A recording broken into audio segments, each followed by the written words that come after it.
দর্শক শ্রোতা, রেডিও সারাবেলার সাপ্তাহিক অনুষ্ঠান জনমতামত নিয়ে আপনাদের সাথে আছি আমি মোহাম্মদ আসফিকুর রহমান আসিফ। আমাদের আজকের জনমতামতের বিষয় বন্যপ্রাণী রক্ষায় করণীয় কী বলে আপনি মনে করেন।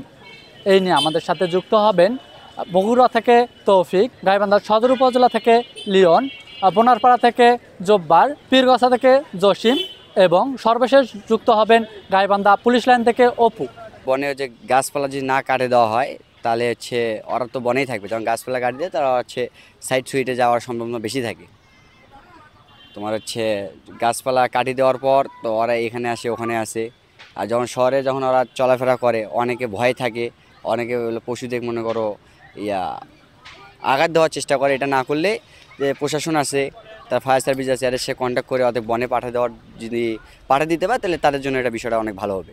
বন্যপ্রাণী রক্ষায় ও অযথা গাছপালা না কেটে বন্যপ্রাণীদের যারা সার্ভিস আছে তাদেরকে জানানো বলে উচিত আমি মনে করি। গাছপালাগুলো কাটা যাবে না, গাছপালা লাগাইতে হবে।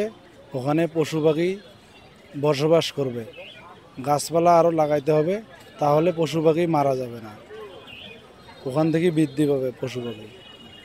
আমি সেদিন দেখলাম লালমনিহাটে, ওখানে গাছের উপরে কিংবা বিল্ডিংয়ের ছাদের উপরে ওখানে দেখি বাঁদর বসবাস করতেছে, 3টে বাঁদর আমি দেখলাম। এরকম গাছপালা থাকলে ওখানে পশু পাখি অনেক প্রাণী থাকবে।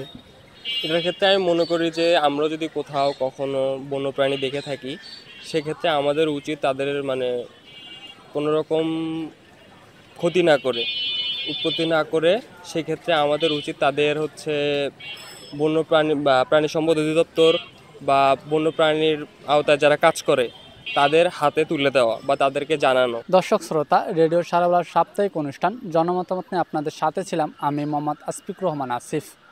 আমাদের আজকের জনমতামতের বিষয় বন্যপ্রাণী রক্ষায় করণীয় কী বলে আপনি মনে করেন।